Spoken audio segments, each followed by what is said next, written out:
Ladies and gentlemen, boys and girls, welcome back to the channel. It is 6:36 a.m. East Coast time, Friday, July 12th. Happy Friday to all of you weekend warriors out there, and happy Friday to everybody out there. I'm going to break down a 5-game WNBA slate. We have not had a 5-game WNBA slate probably like a month. I think the third one on the year. So these are big slates. There's a lot to go around in terms of cash. You can really differentiate in terms of tournaments. I'm excited. So let's just get right into the slate. Before we do, if you could hit the like button and also hit that subscribe button, the red one, the one that says subscribe on it, that helps me out a ton. The biggest thing that helps me out is hitting the subscribe button. Okay, that's out of the way. Hit the subscribe button. And let's get into the video. But before we do, really quick, if you are new here, my name is Talbot. I cover daily fantasy sports in the NBA, NFL, MLB. MLB is now back from the All-Star break. I guess it was back yesterday, but Showdown slate didn't want to do anything with that. I will now cover the slate today, so check out that video if you're interested, and then the WNBA as well. So we're going to cover injury news. We're going to cover the pace of these games and the different Vegas totals that I'm projecting, and then I'll go over some early interest based on my projections. I do have a projection system for the WNBA. I project about 8-9 different things that factor into a point projection, a value projection. You can get that all down below for a month. It's a very reasonable price compared to what else is in the industry, just because I don't need to pay employees and a bunch of other stuff, right? It's just for me, and it's something that people wanted me to do in terms of extra content, so I figured there was a way to do that. There's a link down below to Patreon if you are indeed interested. So, lots of injury news, lots of status news changes because there are a lot of players returning from overseas. This is something that we have to keep an eye on. And it's going to get to us right away. So, I mean, Diana Taurasi is somebody we've been dealing with for 2 weeks now. She's officially questionable for the first time. So now we're taking progress to potentially seeing Taurasi, one of the best, if not the best guard in the league last year, coming back. And this is going to impact a lot of things. You have Bonner out there. You have Mitchell having a great season. You have Brianne January continuing to see 30-plus minutes a game. All these players, and even in essence Carson's to a lesser extent, are going to be impacted if Taurasi comes back. She's going to be a real game-time decision today. She's been like that for about 4 or 5 games now, but this is the first time they're actually putting her on the injury report as questionable. All the other times it seemed as if she was going to be doubtful. Wnba Dfs, she had a great first month of the season, then she went overseas, and now she rejoined the team on Monday. Herself, Bria Hartley, and Maureen Johannes, all these players for New York rejoined the team from overseas. These are all players that, for the most part, might not make the biggest of impacts. Bria Hartley should make a decent impact. Not sure about Maureen Johannes. And then Wnba is going to make a big impact. I have Wnba for 28 minutes today. As long as she's active, I don't see any reason why she's not. I have her playing a ton of minutes, and it's going to impact the player that I've been playing a lot as of late, Rashonda Gray. If you look at Rashonda Gray's game logs, if you look at her recent minutes, you're going to say, oh, this is a good player. No, she's going to be impacted by Wnba Dfs today, if not more, of the other players like Bria Hartley as well, getting back into the rotation. So for the players who don't play WNBA often, who don't watch this video, they're going to have no idea that this stuff is happening, and this is probably the best day in all of WNBA to play cash and to go heavier in your cash games, and also maybe get some more lineups down into tournaments, because there's going to be a lot of players just playing unoptimally. They just don't know the information. Candice Parker is out today. She's officially been ruled out, or maybe she's listed as doubtful. I'm not sure exactly what's going on there, but she is most likely not going to play today. Who does this affect? Well, this affects Wnba. Chini is a player who was seeing less time when Candice Parker came back, closer to like 20 minutes than closer to 30. Now Chini is back, and I imagine after the last game where she played exceptionally well, she's going to have some ownership. I'm fine getting there a little bit. And then Kalani Brown.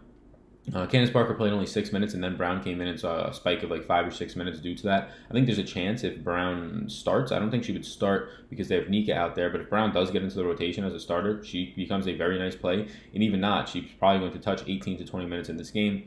So those are 2 players who are going to see the biggest impact. Chini would be the one that I probably have primary interest in. Dantas is going to be questionable. It should probably be more so towards doubtful, because about a couple days ago they said that there's a good chance she's going to miss 2 more weeks today. We talked about Bria Hartley. Nia Kofi is something that is very interesting to me. I'm not sure if there's pregnancy happening here and it's just not been released yet, but she's been ruled out for illness now 3 straight games for like 2 weeks, so hopefully it's nothing really serious, but just to keep in mind, she's also questionable. She's a player who's been seeing 15 to 16 minutes a game for Atlanta, so it's something that you should keep an eye on in terms of where the extra minutes are going to be going at the forward position. Katie Lou Samuelson and Jamira Faulkner, these are 2 players who probably don't really matter too much. Samuelson early on, like 1 or 2 games, was seeing about 10, 12 minutes a game for this team, so keep an eye on some of those things. These are 2 more players returning from overseas, and then we have Maureen Johansson. So at least, and I probably missed 1 or 2, we have at least 5 players returning from overseas, rejoin their team on Monday or over the weekend. And there's probably 1 or 2 more that I haven't hit on yet. And then you have important news in terms of Diana Taurasi officially being questionable for the first time, Candice Parker and Dantas being out. So that's where the injury news lies. Let's go over to the target offense sheet. Before we do, hit that like button. Helps me out somewhat.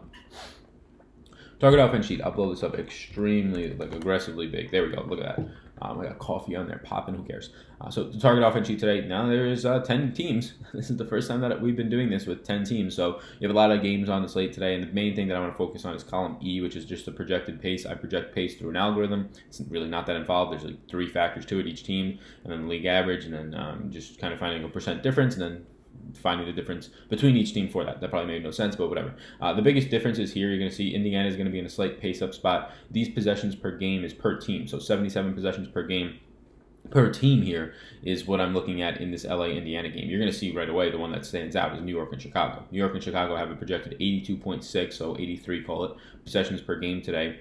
So 166 total possessions compared to all the other teams. The next closest is going to be 76.7 or 77.2 possessions per game from that LA and Indiana game. So you're going to see projected around 10 more possessions than any other game on the slate for New York and Chicago, and potentially 20 more than any other game, or when you compare it to Dallas and Seattle. Dallas is a team that plays extremely slow. So New York and Chicago quickly becomes a game to sort of target, but there's a lot of question marks, right? Wnba Dfs 9,800. She's not cheap, and she's coming back from overseas, and we don't even know what the starting lineup looks like. I imagine she's in it, but she's still a steep price point. You're playing top dollar for these players. There's no more value in a Rashawn Gray. What happens if Bria Hartley comes back and starts playing minutes? Does that impact Brittany Boyd? Does that impact Kian Nurse? Does it impact Asia Durr? I imagine it impacts all these players. So New York is kind of sketchy. Chicago, on the other hand, yeah, they're going to be going up against New York today. The Knicks are dead last in the league defending the guard position, and Chicago has some pretty damn good guards in Courtney Vandersloot and Diamond DeShields, 2 players that I'll have definite interest in, but they're going to be priced up. And outside of that, there's not really much on Chicago that I really want to get to here. So although it is the most attractive game in terms of probably point total and pace, outside of the New York guards, there's a lot of question marks here. There's a lot of question marks for the entire rotation of the Knicks, with 3 players returning from overseas, especially one who was seeing about 28 to 30 minutes a game earlier in the season, and Wnba Dfs. And then outside of the guards and the starting guards for Chicago, there's not much that I want to get to on the forward side there.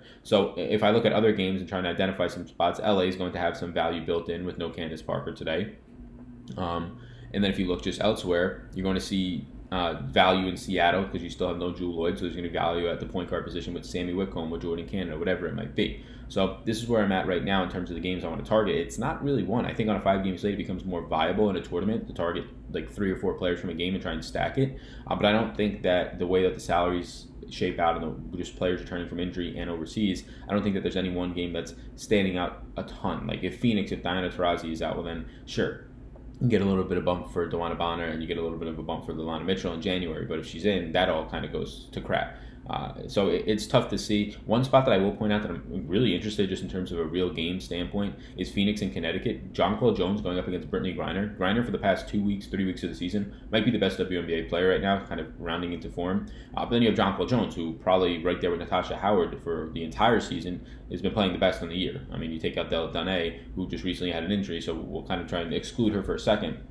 So you're going to have Griner versus Jonquil Jones, 2 of the best forwards in the league. These are 2 forwards that play good defense, but they also are great point per minute wise. So I think they'll both be somewhat stabilizing each other.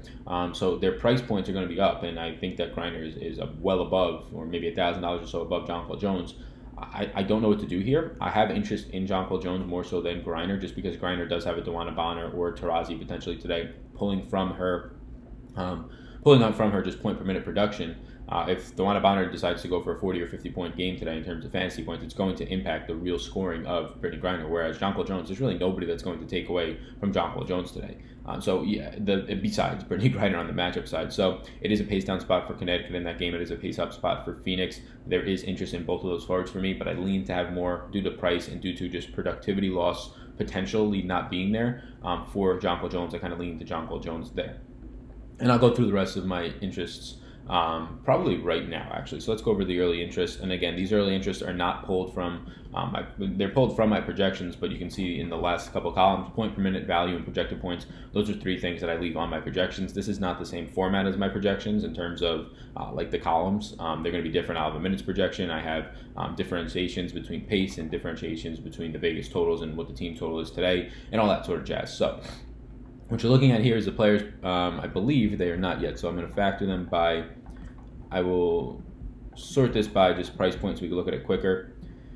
And you have by far like the best forwards on this slate. So I have Natasha Howard and Jonquil Jones as the 2 most expensive players that I'm interested in. We kind of just had that debate with Brittany Griner. Now I do prefer Natasha Howard here. Her matchup is just far and away better. Jonquil Jones is slightly below average, and that's because, yeah, she's going to be going up against Brittany Griner. Whereas Natasha Howard versus Dallas, yeah, they have Glory Johnson back, but Glory Johnson's not going to be stopping Natasha Howard today. No, there's no way. Kayla Thornton maybe impacts her a little bit, but for the most part, Natasha Howard should be kind of set loose today. So I prefer Natasha Howard kind of over everybody else on today's slate if you're paying up, right? Obviously, there's other spots.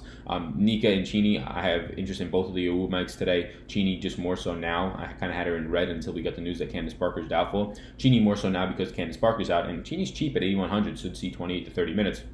But Nika is also going to see a huge productivity boost. We saw that in the last game with no Candice Parker. We've seen that as of late now with her getting more stable minutes. So I have interest in both of these players. $9,500 for Nika might be a little bit expensive if I'm trying to get to a Natasha Howard and a Jonquil Jones.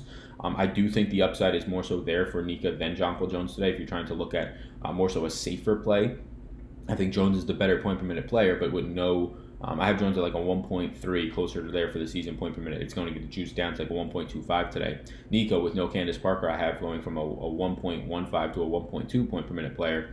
And they're both probably going to see around 30 minutes today between Jones and Nika. So Nika and Jones is probably going to be the big decision for me on the pay up spot.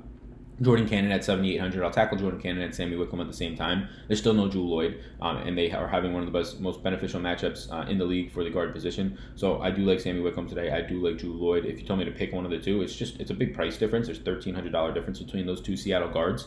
Whitcomb's been playing great, right around 30 or 31 minutes a game since Lloyd's been out for about 4 games now.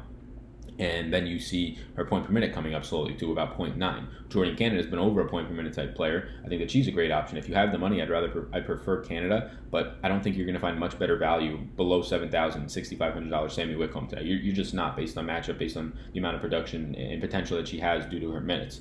Tierra Mccann is somebody I just recently added because I realized this game was not a back-to-back after I did a video yesterday. 7,700 for McCown. She grades out as a top 3 value on the slate for me. I have her at 27 minutes, I believe, in the matchup against LA, especially when you take out Candice Parker. It just becomes even more favorable. It's a bottom of the league type matchup, bottom 4 in defending the forward position, which is interesting when you have the MVP Nika Wnba out there. So there's just not too much there. And Tierra Mcann's probably been one of the most surprising players this year. Gloria Johnson came back in the last game, saw 27, 28 minutes. It seems like she's a full go now. She gets a Dallas or a Seattle team. It's going to be difficult, right? I just talked about Natasha Howard. They have Thomas out there. It's going to be a difficult matchup, but 7,600, this is a player who's probably going to be $9,000 in a week or two if she just continues to play like she did, or the minutes that she did in that last game. And if she's going to get to 70, or if I project her to get to $9,000 and go up 1,500 in price, well, she probably has to play well. Maybe it doesn't start this game, but I'd be shocked if we're looking 2 weeks from now and Gloria Johnson isn't touching $9,000.